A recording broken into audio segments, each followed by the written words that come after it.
Hello, welcome to another edition of the Pace Report. I'm Brian Pace, reporting live here at the House of Swing, Jazz and Lincoln Center, here in the heart of 59th Street and Columbus Circle, here in New York City.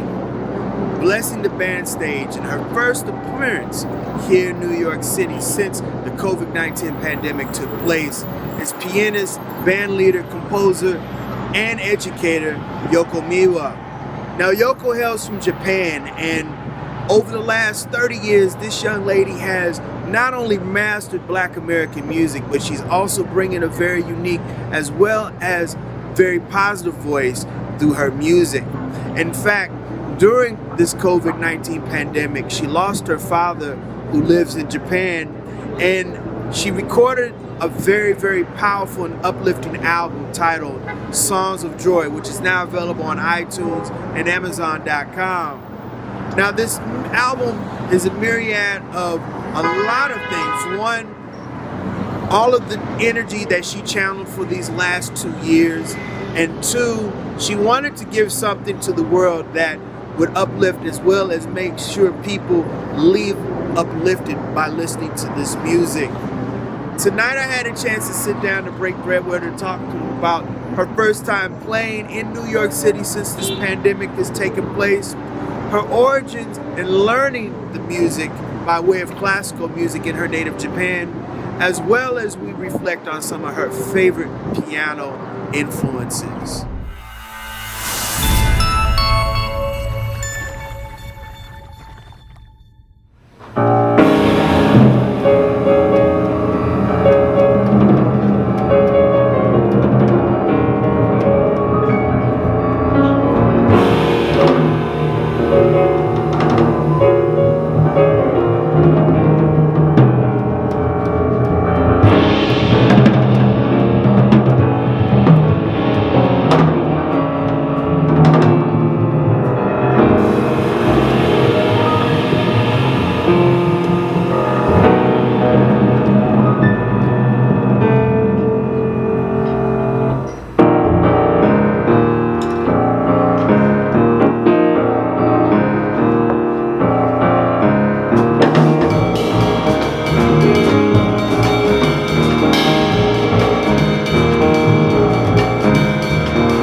Songs of Joy, the brand new CD.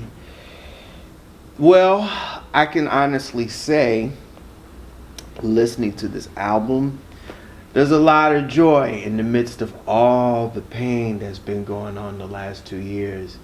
First, I want to give my condolences to you and your family that lost your father during COVID-19. Thank you.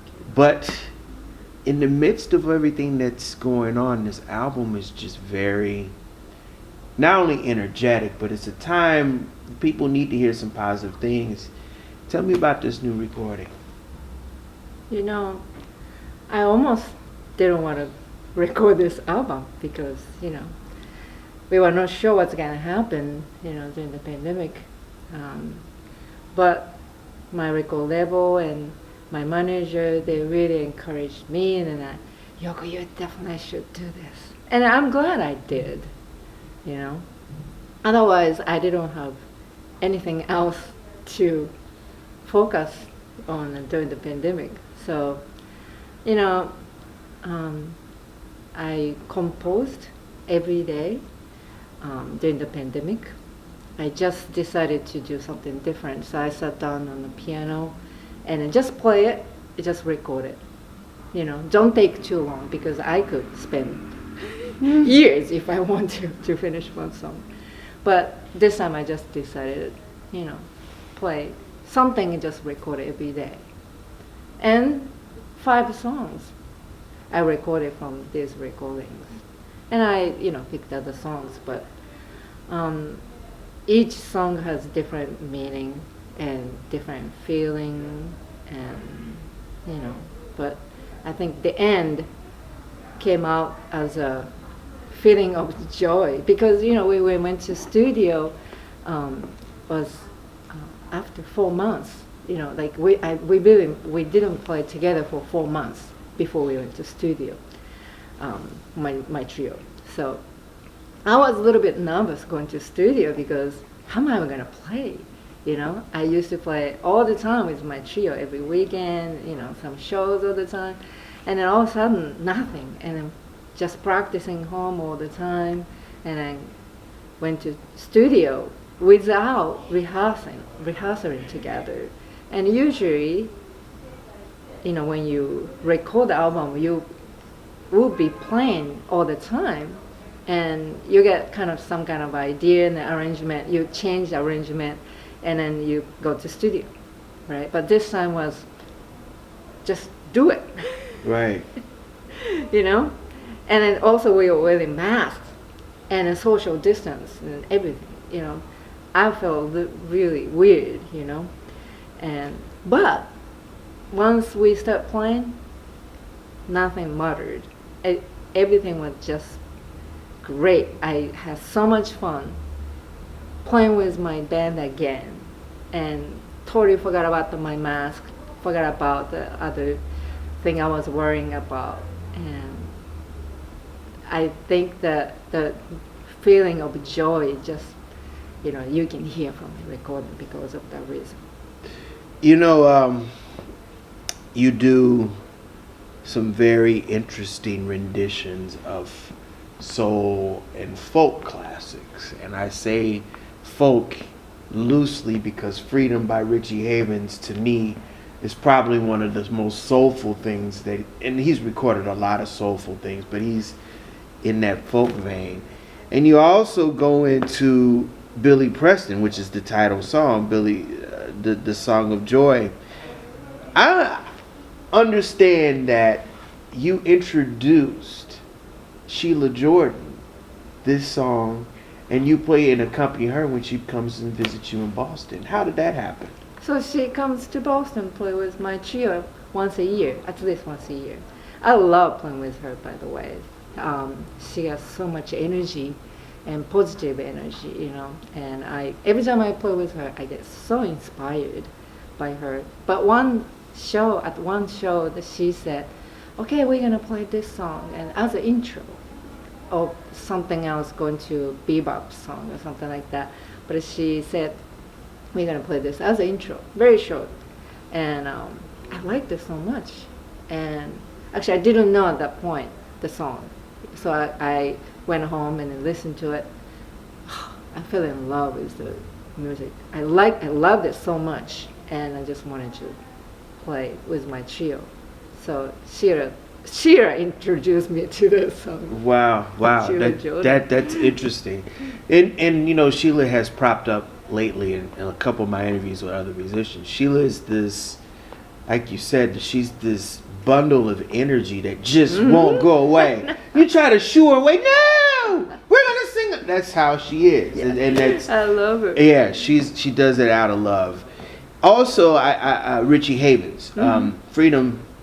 I think in a cultural time called Woodstock, he was one of the guys that took a guitar by himself and he played it amongst tens of thousands of music fans, and such a soulful song. Why did you decide to record this? So I was watching during the pandemic. I was watching the documentary of Woodstock, and he was one. They showed it one. He's playing fast, and then I thought he sang the song fast, but actually I heard that was the last song. He was already playing like 3-4 hours at that point, because other musicians, they were late to get to the festival, so he had to just stretch and then play it every song he knew, and he basically improvised old song, folk song. It's Motherless Child. Yeah. Right. So, but the footage I was watching is just almost made me cry just watching it. So much energy, again, amazing energy, very and spiritual, and just I almost like mesmerized. Yeah. Mesmerized, and like watching over and over. I just couldn't stop watching it, and I loved it. And I just want to play this song so bad. And fans are going to really enjoy this. It's a very unique rendition of a classic. I want to ask you some things about growing up in Japan. You started off at 4 years old playing the piano, and classical has always been the tradition of most musicians of learning the rudiments. I understand that you had a teacher and a mentor who was really, really big in Japan, and his son was one of the biggest jazz pianists that hails from your native Japan. Yes. Who? Makoto Ozone, that's his son. So I studied with his father, Minoru Ozone. So he was well-known pianist, organ player, B3 organ, and he was playing the organ in the TV show, late night show, and everybody knew him from that show. But anyway, he plays piano. Also, he had his own jazz club, small jazz club, and I was very lucky to meet him when I wanted to study jazz. I was 19. I was in classical music college studying classical very seriously, but I always wanted to study something else. But I didn't know what kind of music exactly I really wanted to. But one day I listened to jazz, something from the movie, and I was like, wow, what is this music? I'm sure I've heard jazz before because my mom is a jazz fan. She's a music lover, and then she plays all kinds of music at home all the time. But just the right moment, so I was like, fell in love with jazz. And I met this amazing pianist, he willing to teach me, and it's like, wow, I cannot believe I can study with him. And also, while I was studying with him, he asked me to work at his jazz club as a waitress. So actually that was great because I worked every weekend, probably several years, but just watching him play with his band, and sometimes he had some guests. I was going to ask you, did a lot of the American jazz artists come and play his club? Not a lot, mostly local, Okay. but here and there he had some musicians came. But Paquito de Rivera, I remember he came. Okay. Paquito. But sometimes he called me up on the stage and, yo, come up and play. It's like, you never know when he's going to call me. Right. You know, that was amazing experience of working, listening, and just at the same time just go up on the stage sometimes. And, I read something very interesting about you.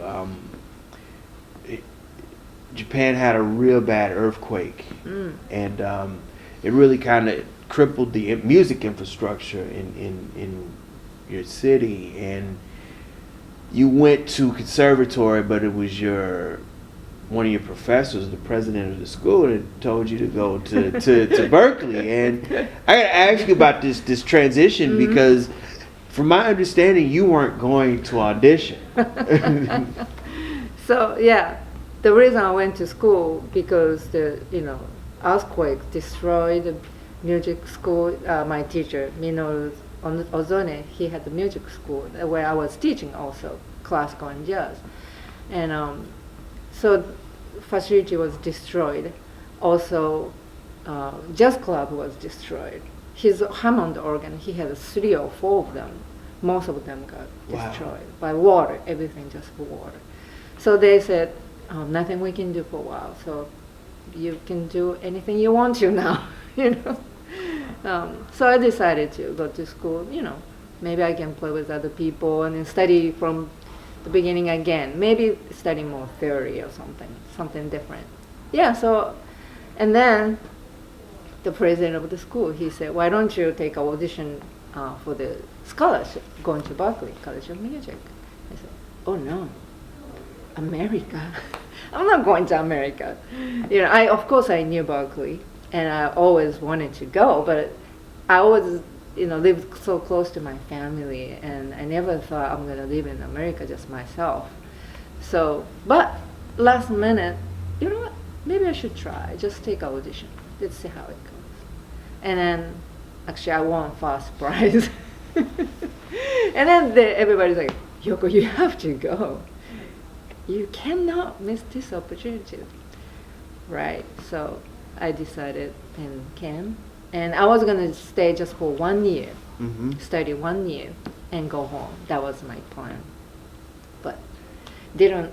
I mean, life's been good. You married an American Bostonian, and he's been in your trio for a while, and you're now And the funny thing is that you teach jazz at Berkeley. I mean, you're in good hands up there. You got Danilo Perez, Terry Lynn Carrington. There's a lot of musicians. So I've interviewed here on this show that are teachers there. What's the role now that you perform as a teacher, trying to bring this next generation of Black American music to the next generation of musicians? What's the thing that you're trying to impart on the musicians?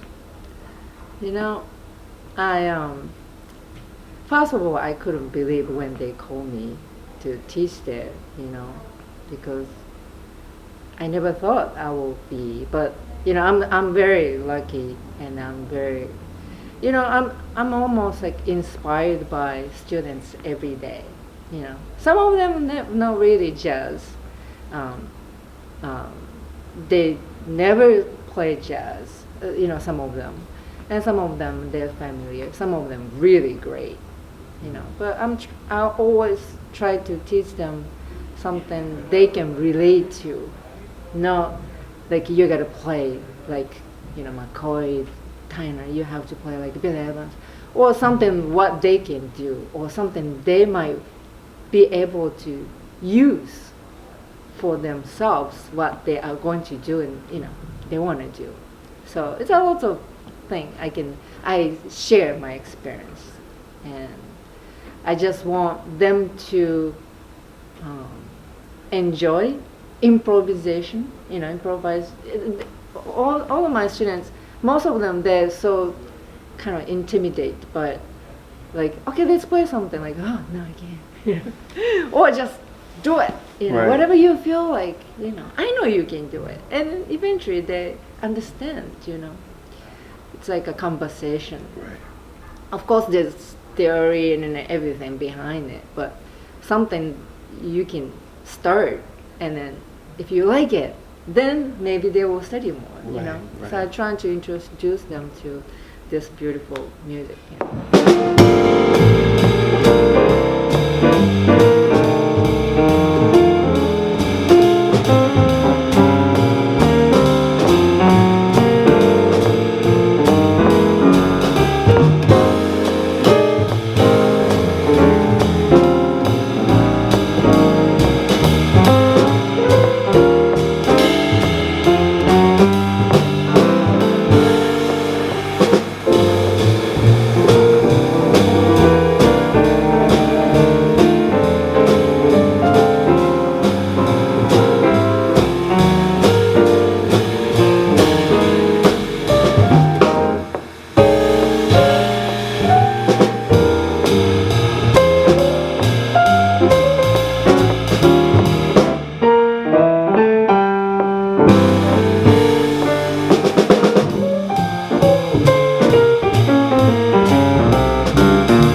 I have to ask you too, you being from Japan and coming to America and just studying at Berkeley and then getting acclimated to America, food and the culture, and also jazz music.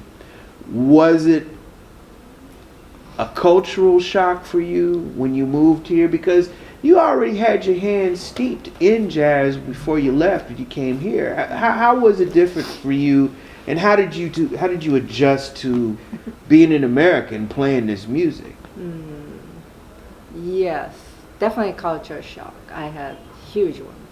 I mean, I was staying with host family first when I came here. First of all, I couldn't speak English at all. So Wait a minute. You could play jazz. You knew Herbie and you knew Chick and you knew all these masters, but couldn't speak the King's no, English. it was terrible. So actually, I had to go to English school first. Berkeley, told me you gotta study English first. But I don't know if it helped me or not. My host mother, she helped me to write a letter and bring it to the office, telling them like I came to America to study jazz, not English, And I convinced them to study a little bit early.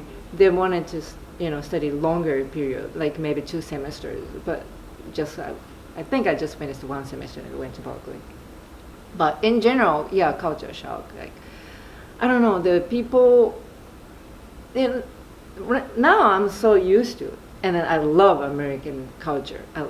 Very different from Japanese culture. Very Japanese, very polite, and so nice. People so nice, and America's people more like friendly and more honest, and also themselves being themselves. Something that's what I love. Just you don't have to worry about other people. You could be just you. You have to be you, yourself. Right. But Asian culture, I feel like you are afraid to be yourself, and almost you cannot be yourself. People look at you like, why are you so different from other people? So you gotta be same as other people.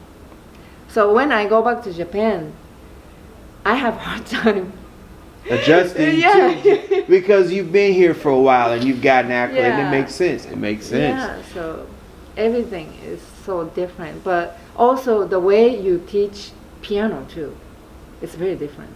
Like Japan, or probably same as Europe too, but very strict. And then they like no, everything what we play. My teachers used to no, and I used to cry all the time. Right, I can't play. I'm so wrong. Everything. So, but when I came here, I realized all the teachers are like, great. You sound really good. Wow, man, you can play. That was really good what you did right there. But then you go into something more detailed. Right. So I was like, wow, this is great. I like this, the way they teach, almost encouraging, but almost all, the kids start playing piano, they discouraging by teacher, like, no, you're wrong, fix this, fix that. That's why lots of kids can't really keep playing, like, right. I don't want to go to lessons. Yeah, you can't do that. That destroys and crushes one's spirit. Yeah. I mean, I might be wrong. No, you're right. No, you're right. Time. You're right. Probably it's not like that anymore. Yeah. So, but my time, especially, very strict.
did a lot of research on you. I did a lot of research on you, and anything there? oh, it was real good. I mean, I'm very curious. You got to understand, at over 700 of these interviews that I've shot, I've always been, especially from people from other cultures and nationalities, I'm just interested how they have taken to Black American music by way of, you know, blues, jazz, R&B, soul, gospel. And American roots music is by way of everything that I just mentioned. You got bluegrass, you have, you know, zydeco, you have all of these unique elements that make this music very rich. And you playing piano, I want to know how these three pianists who you claim as your heroes, how they've affected you as you listen as a musician, but your technique. And the first one is the great Ahmad Jamal. Oh. What made him so that you were like, wow, what he's doing is just unique? You know, every time I listen to his recording, even now, every time I find something, I go, wow. You know? Man. I don't know. I love the way he uses the piano. I'm really like 88 keys person, you know. Sometimes I feel like I need more keys up and down, you know. But he totally uses all, you know, keys, and the way he, first of all, his space is unbelievable. The way he used the space. We all worry about the space. We're so nervous, get nervous like if you don't play anything. That's what I always teach my students. Space is great, you know. You don't have to play all the time. You gotta use the space. But he's a king of space, and also king of reharmonize the songs, and it's so comfortable. And he, every time I listen to him, like, man, I wish I can play piano like him. He sounds so comfortable on the piano, and I can on and on and on. Right. But he has an amazing technique, but also he knows how to play minimum, but it's very simple, but it's very effective. Kind of like Brad Meldau, or maybe like an Aaron Parks. Yeah, I'm sure everybody listened to him. Yeah, you know, yeah, all yeah, musicians yeah. learn from him, something from him. Yeah. You know. Now the other one, we lost him at the beginning of the whole COVID-19 pandemic, and it's the great McCoy Tyner. And McCoy had a very expressive way of using percussion as a way of, in the left hand too. What was it about McCoy that you liked and you saw, and how it affected how you play? You know, he has so much power. Not overpowering, but you know, he has a strong sound. And I used to play more like a pretty side. You know, when I started playing jazz, I was more like pretty side. I liked it. But once I discovered him, I like, okay, something, I like this. You know, he's playing something I don't have, you know.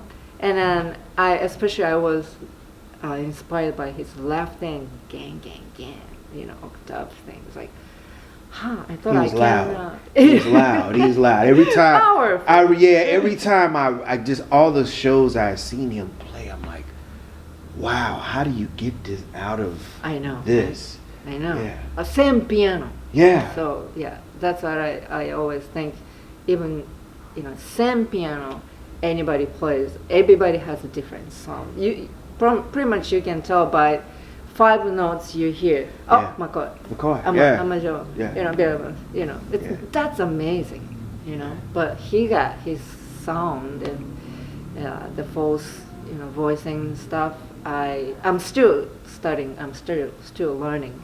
You know, but it's very hard to get to study and learn what he's doing. You know. I gotta ask you. I gotta ask you.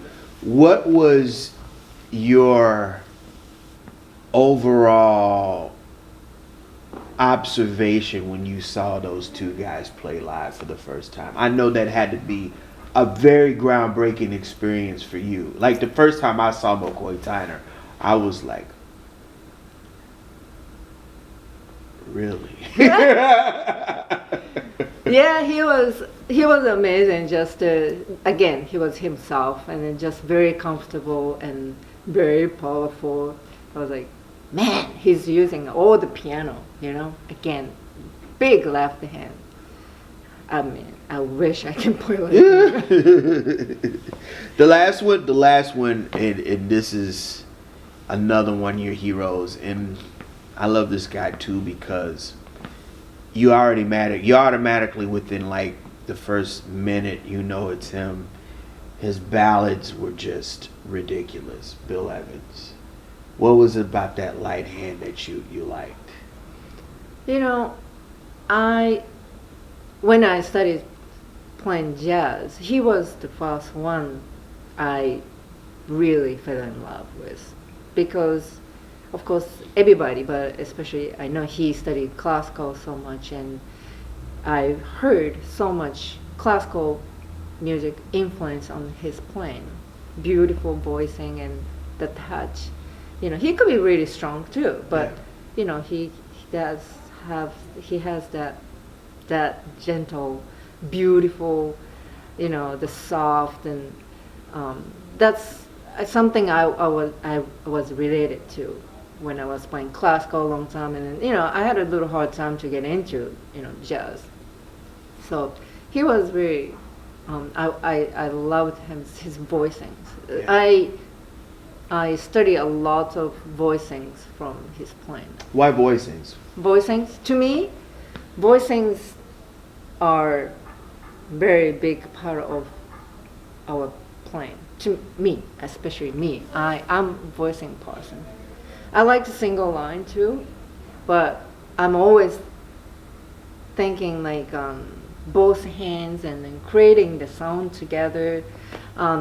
Some people just really focusing on the right hand, but I always say to my students too, but like 50-50, I use both hands almost together or create sound together, and also voicings that is, I mean, if you don't have the different kind of voicing, the idea or that in your playing, it's, to me, it's something missing, you know. I mean, you want to have different kind of, you know, sound when you play it, you know. So I usually think like, okay, I'm gonna try, you know, but this song I'm thinking about McCoy kind of approach. This song is, my approach is Bill Evans, more based on the chords, you know. It's just a simple chords, but so much you can do. Or yeah, I mean, it's very deep. It's very deep, but I love Bill Evans' voicings, and I studied him so much, you know.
Yoko, you've led your trio for almost 20 years.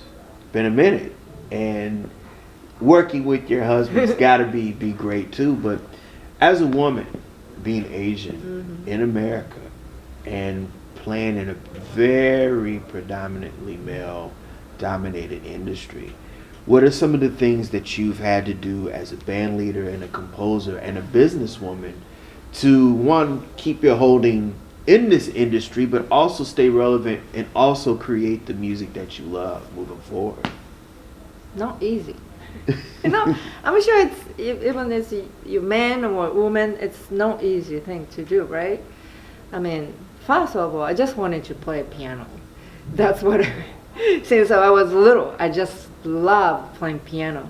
And I always knew I wanted to be a pianist, But I never thought I'm going to be the band leader or I have to do the business, And it's not easy for me. Now I have a, management group and they help me, but most of the time I've done that everything by myself. So not easy, still learning.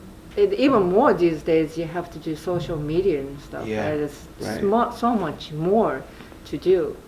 But, what can I do? Because I love what I do, and I have to keep up with whatever, we have to do.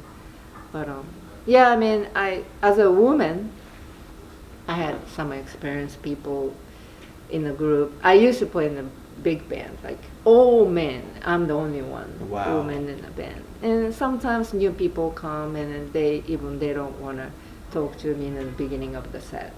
And then I do good job on the stage.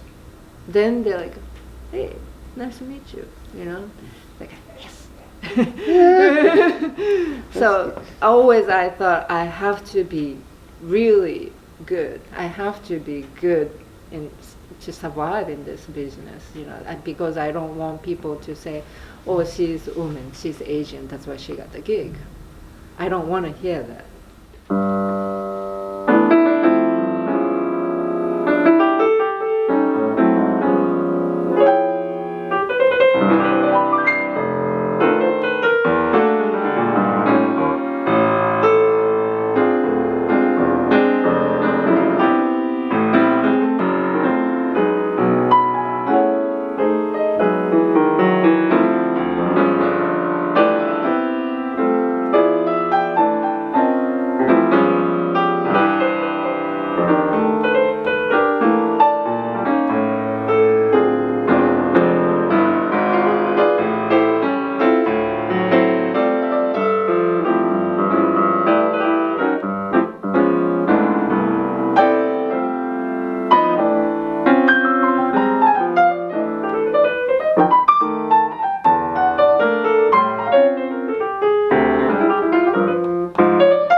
Yoko Miwa, what does jazz music mean to you? Jazz means it's everything but myself. I mean, when I play something when I play jazz, means something coming out from my heart.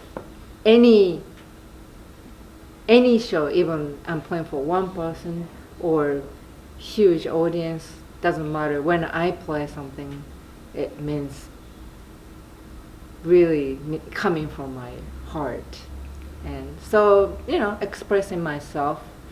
When I play jazz, I feel like just myself, like real, true me,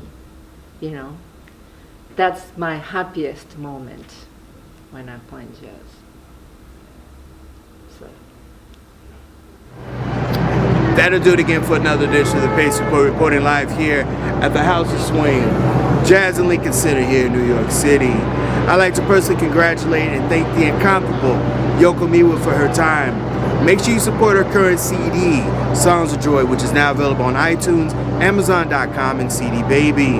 For more information for Yoko's upcoming tour, follow her online at yokomiwa.com and also follow her on social media by way of Instagram, Twitter, and Facebook, and TikTok. I'd like to personally thank the staff and management here at Dizzy's and Jazz at Lincoln Center for their warm hospitality. As always, people, I can't stress this more than enough. Please like, share, and subscribe to my videos here on YouTube and Vimeo, and leave comments, as well as visit my website, thepacereport.com, for my weekly column, as well as my past segments. Until next time, remember, if it's in the groove, it'll make you move. Until next time,